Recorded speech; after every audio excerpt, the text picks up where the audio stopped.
போகாத ஊருக்கு வழி சொல்ற மாதிரி அவருக்கு மீடியால நீங்க பேட்டியை போடலன்னா அவரை யாருன்னு தமிழ்நாட்டு மக்கள் கேட்பாங்க. அவர் ஏதாவது ஒரு மக்கள் பணி செய்ய சொல்லுங்க, அதுக்கப்புறம் மக்கள் தலைவர்களை பத்தி பேச சொல்லுங்க. இல்ல அவருதான் கருத்துக்கு தான் சொல்றேன். முதல்ல மக்கள் பணி செய்து மக்களிடத்துல அவர் முதல்ல இதயத்தில் இடம் பிடிப்பதற்கு முயற்சி செய்ய சொல்லுங்க.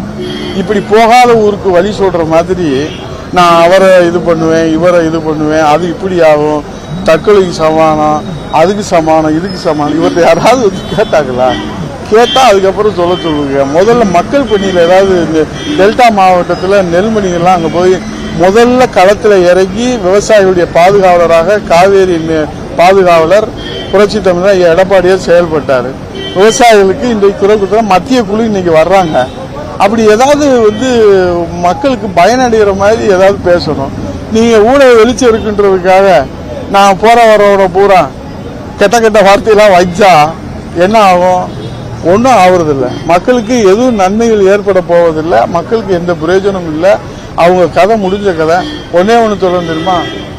இந்த எக்ஸ்பைரி டேட் தெரியுமா? எக்ஸ்பைரி டேட் இந்த மெடிசன் இருக்கு பாருங்க. எக்ஸ்பைரி டேட்டுக்கு முன்னாடி அந்த மெடிசன் சாப்பிட்டா நமக்கு குணமாகும். எக்ஸ்பைரி டேட்டுக்கு அப்புறம் அந்த மருந்து சாப்பிட்டோம்னா அது விஷமாகும். அது மருந்தா விஷமான்றது பார்த்துக்கோங்க.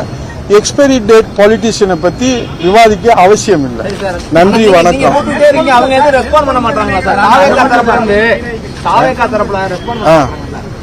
நேரடி நெல் கொள்முதல் நிலையங்களை ஒரு திட்டமிடுதல் இல்லாத, கொள்முதலுக்கான ஆட்களை நியமிக்காது, அதற்கான தளவாடங்க ஜாமான்களை செய்யாது, அதைத்தான் மாண்புமிகு எதிர்க்கட்சி தலைவர் புரட்சி தமிழர் ஐயா எடப்பாடியார் அவர்கள் தஞ்சை, நாகப்பட்டினம், திருவாரூர் கிட்டத்தட்ட 32 இடங்களுக்கு நேரிலே சென்று ஆய்வு செய்து அரசின் கவனத்துக்கு கொண்டு வந்தால் மாண்புமிகு துணை முதலமைச்சர் உதயநிதி அவர்கள் அதை திசை திருப்புகிற மடைமாற்ற வேலையைத்தான் பார்க்கிறாரே தவிர, இந்த நெல் கொள்முதல் இன்றைக்கு விவசாயிகளிடத்துல டெல்டா மாவட்டத்தில் நீங்க எழுதி வச்சுக்கோங்க, ஒரு ஓட்டு கூட திமுகவுக்கு வராது. அந்த அளவுக்கு விவசாயிகள் கடும் கோபத்தில் இருக்கிறாங்க.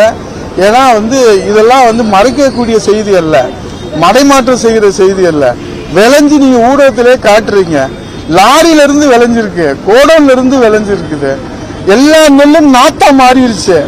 இந்த கொடுமை எங்க நடந்திருக்கு? இதை பத்தி பேசுறதுக்கு இந்த நாட்டில் ஒரே ஒரு ஜீவன் புரட்சி தமிழர் விவசாய முதலமைச்சர் ஐயா எடப்பாடியாரை தவிர இன்றைக்கு போராடி கொண்டு இருக்கிறாரு. அவர் விவசாயிகளுடைய பாதுகாவலராக போராடுறாருல, அதை நம்ம இன்றைக்கு மக்களிடத்தில் சொல்லுங்க. அதனால எக்ஸ்பைரி டேட் பொலிட்டிஷியனை பத்தி நம்ம பேச